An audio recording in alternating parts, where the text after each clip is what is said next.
Hello, bachcho, let's read this question. The question says an observer can see through a pinhole the top end of a thin rod of height h placed as shown in the figure. The beaker height is 3h and its radius h. When the beaker is filled with the liquid up to a height 2h, then he can see the lower end of the rod. Then the refractive index of the liquid is.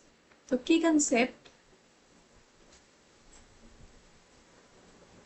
concept यहाँ पे हमारा हो जाएगा Snell's law. According to Snell's law, mu1 into sine I is equals to mu2 into sine R. ठीक है, तो now let's move on to the question. तो question में जो हमें दे रखा है हम उसको एक बार रीड्रॉ कर देते हैं. तो लेट्स सपोज ये हमारा बीकर है पूरा.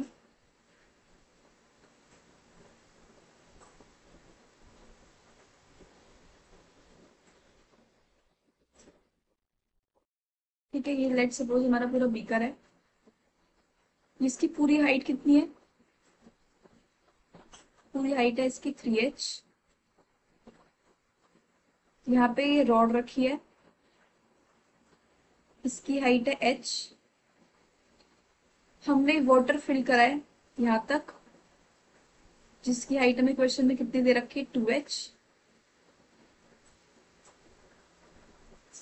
ठीक है, इसका रेडियस है h, यानी कि ये बीकर का जो रेडियस है वो h है, यानी कि पूरी ये कितना हो जाएगा? 2h.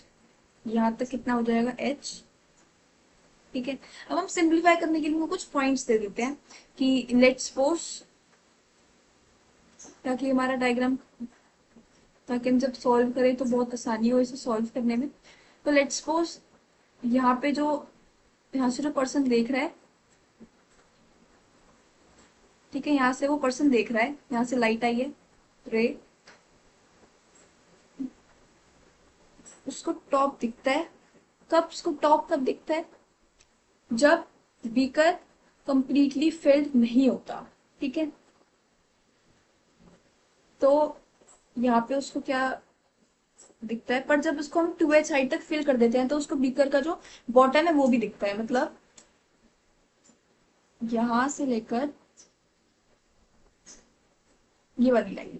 ठीक है, ये हो गया हमारा एंगल ऑफ रिफ्रैक्शन. ये हो गया हमारा एंगल ऑफ इंसिडेंस. ठीक है, लेट्स सपोज ये हमारा पॉइंट सी है, ये पॉइंट है हमारा एफ, ये पॉइंट है हमारा जी, ये पॉइंट है हमारा बी, ये पॉइंट है हमारा एच, ये पॉइंट है हमारा डी, ये पॉइंट है हमारा ई. इस इनको मान लेते हैं.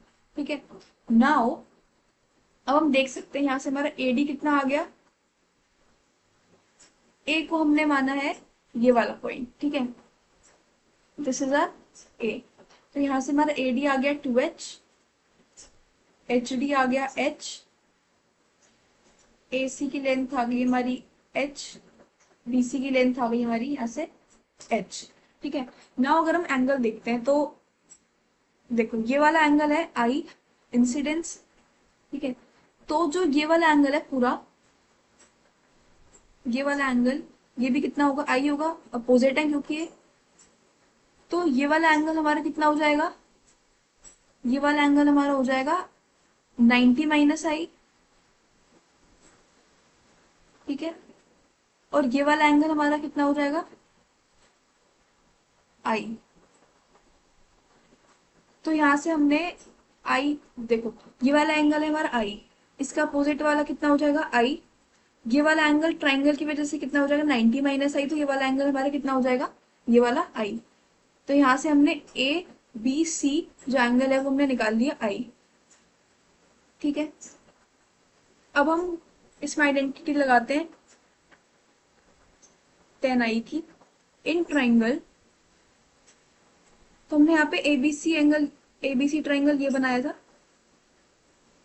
A B C. तो यहाँ पे जो हमारा एबीसी एंगल में, एबीसी ट्राइंगल में जो हमारा बी एंगल था वो कितना था? हमारा आई.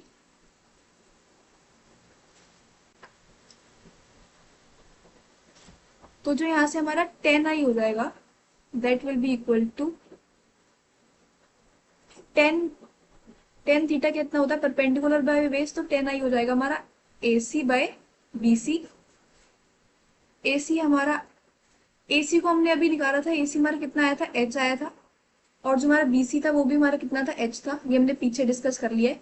तो ये H बाय H हो जाएगा, यानी कि जो हमारा 10i हो गया that will be equals to 1, यानी कि जो हमारा I हो गया that will be equals to 45 degree.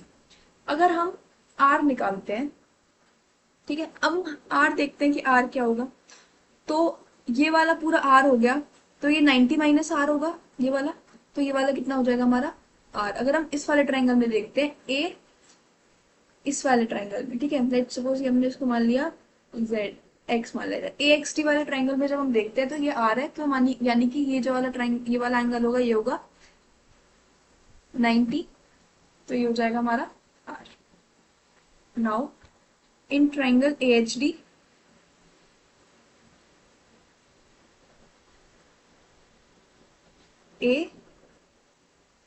AHD, यहाँ पे हमारा क्या है, ये R है, तो यहाँ से हम पहले AH निकाल लेते हैं। तो AH हमारा कितना हो जाएगा, under root of H square plus 2H square, ठीक है, क्योंकि हमारा जो AD है वो कितना है 2H, और जो हमारा DH है वो कितना है हमारा H। तो यहाँ से हम to Pythagoras theorem AH is equals to under root of H square plus 2H square, यानी कि AH हमारा कितना हो गया अंडर रूट ऑफ 5√5H। तो यहाँ से जो हमारा साइन R हो जाएगा, sine R that will be equals to HD by AD by AH। HD हमारा कितना था H, और ये AH हमने अभी निकाला है √5H, तो साइन R आ गया 1/√5, ठीक है। अब यहां से हमें स्नेल्स लॉ के according sine I by sine R will be equals to μ2 by μ1। तो साइन I हमारा कितना था, I हमने अभी निकाला था 45, तो साइन 45 बाय साइन R कितना है 1/√5 इज इक्वल्स टू μ2 बाय μ1। μ1 हमारा कितना हो जाएगा 1, तो यहाँ से हमारा μ2 कितना आ जाएगा, μ2 is equals to sine 45 by sine 1/√5। यहाँ से हमारे μ2 की वैल्यू कितनी आ जाएगी, √5/2। So the correct option would be option number B, √5/2. Hope you understood it well. Best of luck.